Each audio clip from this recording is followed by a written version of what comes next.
L'Europe nous trahit, l'Allemagne nous domine, et nos dirigeants. Ils signent, ils sourient, et ils nous vendent à prix d'or. Aujourd'hui, on décrypte l'interview de Sarah Knafo sur LCI, enfin une voix qui ose dire ce que tout le monde pense. L'accord UE-Mercosur, c'est la mort de nos agriculteurs, l'industrie française, on la sacrifie, et Bruxelles, c'est juste le bras armé de Berlin. Alors, Knafo a-t-elle les solutions, ou c'est juste du bruit ? 99 000 tonnes de bœuf sud-américain élevés aux hormones et sans normes qui vont inonder nos marchés. Pendant ce temps, nos éleveurs crèvent sous les taxes. Question. Pourquoi la France signe un accord qui nous tue ? Parce que l'UE préfère les lobbies au peuple. Sarah Knafo a raison, il faut bloquer ça. Vous qui êtes libéral, est-ce que vous ne dites pas, les purs libéraux vous diront, voilà, le Brésil produit, la France produit, et puis le meilleur gagne ? Attendez, le libéralisme, en principe, quand on connaît les règles de la concurrence, c'est d'appliquer les mêmes règles à tout le monde. C'est plus du libéralisme quand vous êtes en concurrence avec des États qui n'ont pas nos normes, qui ont des normes 100 fois inférieures. Quand vous avez le continent qui impose les normes les plus contraignantes du monde, tout sauf du libéralisme, pour commencer. Un tel technocratisme, moi, ça me fait plutôt penser à l'UE-RSS qu'un grand continent libéral. Donc, quand on regarde ce qu'est le Mercosur, typiquement, est-ce que dans une perspective libérale, partisane des libertés, on peut se dire que c'est un traité équitable ? Il est clair que la réponse est non. Ça n'est pas équitable d'importer des produits finis qui ne respectent pas nos normes, et avec des méthodes de production qui ne respectent pas les normes que nos agriculteurs ont dû respecter. Et là, on vous dira, mais attendez, il y a quelque chose qui s'appelle des clauses miroirs. Alors là, c'est la parfaite arnaque de ces clauses miroirs. Pourquoi ? Vous avez déjà en France pas assez de douaniers pour contrôler les produits finis. Donc imaginez, vous allez acheter du bœuf argentin, ça arrive dans un port français, vous avez des douaniers qui le contrôlent. Est-ce que vous imaginez qu'en contrôlant un beefsteak, le douanier français va savoir quelle était la densité de bœufs dans une ferme argentine ? Est-ce qu'il va savoir si le producteur argentin, le fermier argentin a dû respecter la loi sur l'eau, telle que nos agriculteurs doivent la respecter en France ?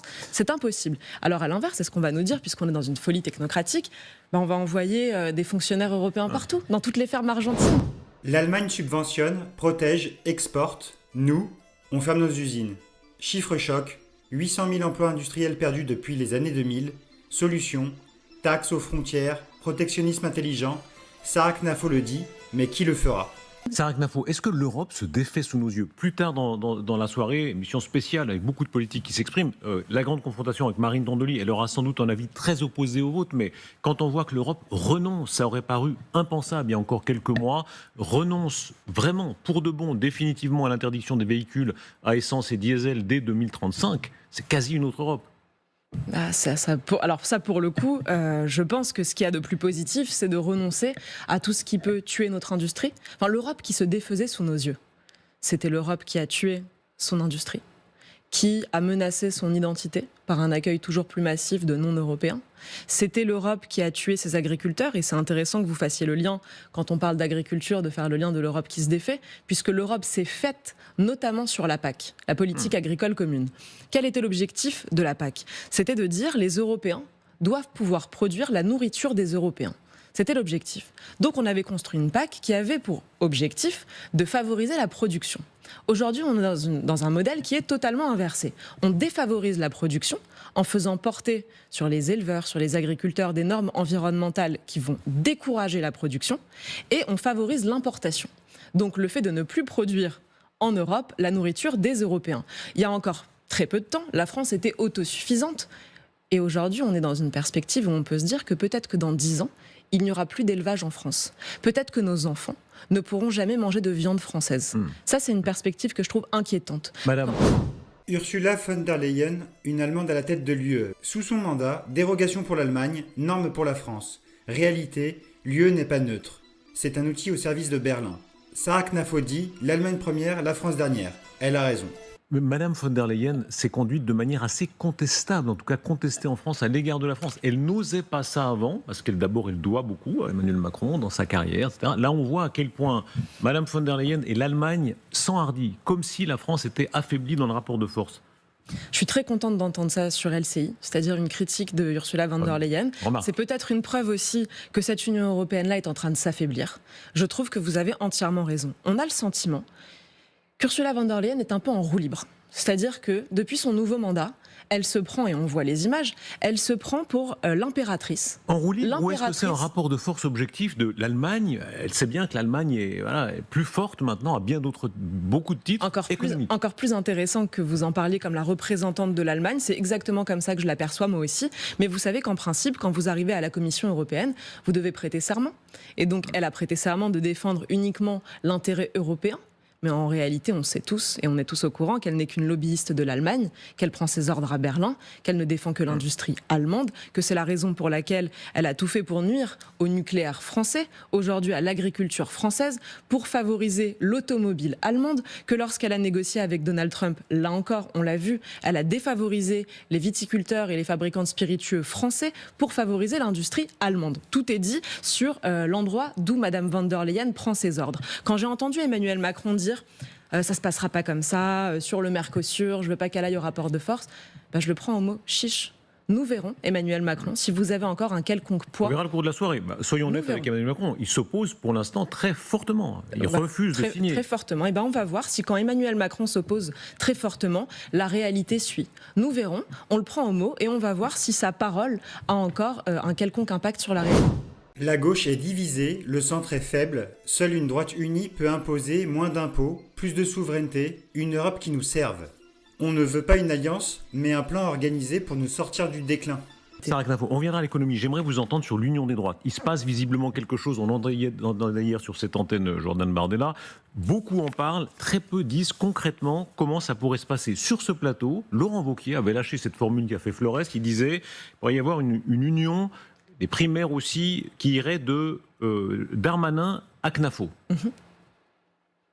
Ça se passera comment? Ça se passerait comment? Alors, première chose, sur l'union des droites, vous avez raison, très peu de gens disent comment ça peut marcher. Quel est le mode d'emploi? Et très peu de gens disent qu'ils sont d'accord. Pendant des années, vous avez eu un LR qui a toujours choisi au second tour, quand il avait à choisir entre Marine Le Pen et Emmanuel Macron. Ils ont toujours appelé à voter pour Emmanuel Macron à 20h02. À l'inverse, Marine Le Pen, de son côté, on ne peut pas dire qu'elle soit exempte de toute critique, puisque lorsqu'elle avait à choisir entre Nicolas Sarkozy et François Hollande, elle a refusé de choisir. Quand on voit les sondages actuellement, si les sondages disent vrai, et s'ils se confirment en 2027, et si l'élection a lieu en 2027 et pas avant, comme ça a l'air probable, là, je veux dire 2027, de 20h02, le RN est en tête. Qu'est-ce que vous faites? Alors, le RN, si c'est en tête contre Jean-Luc Mélenchon, il est évident que ce sera plutôt le RN pour ma part. Mais première chose... Seulement contre Jean-Luc Mélenchon? Contre Jean-Luc Mélenchon. En tout cas, moi, j'appellerai toujours à voter pour la personne la plus à droite. Qui est mûr? Qui est mûr d'après vous pour être dans une primaire où vous figureriez? Je vais vous citer ceux qui l'ont proposé. Moi, c'est une proposition qu'avec Éric Zemmour, on a acceptée. C'est David Lisnard qui l'a proposé initialement, qui a proposé qu'il y ait cette primaire de la droite. Alors lui citait qu'elle allait de Reconquête jusqu'à l'UDI. Et puis ensuite, vous avez Laurent Wauquiez qui lui aussi l'a proposé. Sarah Knafo veut-elle participer aux élections pour la mairie de Paris? Elle décrit une ville sale, insécure, invivable, indigne d'une capitale. Ça veut dire quoi, pardon? Si vous étiez candidate et si vous étiez maire de Paris, qu'est-ce que vous changeriez? Eh bien, Darius Rochebain, si je suis candidate, je peux vous faire une promesse, c'est que j'accepterai votre invitation si vous m'invitez, et qu'à ce moment-là, si je suis candidate, je vous parlerai de mon programme, de mes idées. Mais en quoi le Paris d'aujourd'hui, je vous fais la promesse. En quoi le Paris d'aujourd'hui vous semble, indigne d'une capitale de cet ordre?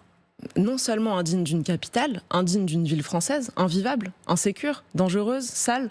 Donc évidemment que tous les Parisiens qui vivent à Paris sont malheureux de voir la capitale dépérir, mais tous les Français, et d'ailleurs le monde entier, on voit bien que Paris dépasse Paris. Quand vous avez Notre-Dame qui prend feu, vous voyez bien que ça dépasse même les frontières de la France. Quand vous avez le Louvre qui se fait braquer, quand vous avez des dégâts des eaux au musée du Louvre, vous voyez bien que ça dépasse non seulement les frontières du périphérique, mais ça dépasse même la France. Vous avez des gens qui vivent en Chine, aux États-Unis, en Argentine et qui pleurent quand ils voient les flammes au-dessus de Notre-Dame de Paris. Donc bien sûr que l'avenir de cette capitale m'intéresse. Sarah Knafo ne propose pas un programme de rigueur, mais d'enrichissement.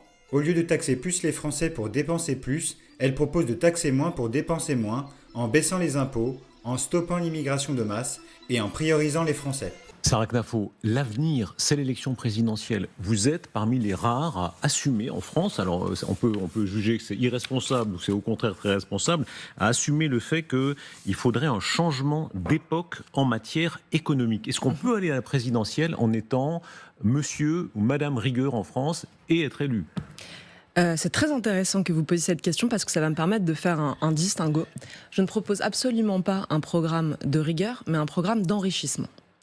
Je pense qu'il y a une différence fondamentale à faire entre deux mots, c'est-à-dire le mot de sacrifice et le mot d'effort. Aujourd'hui, ce que fait toute la classe politique, c'est qu'elle demande aux Français des sacrifices.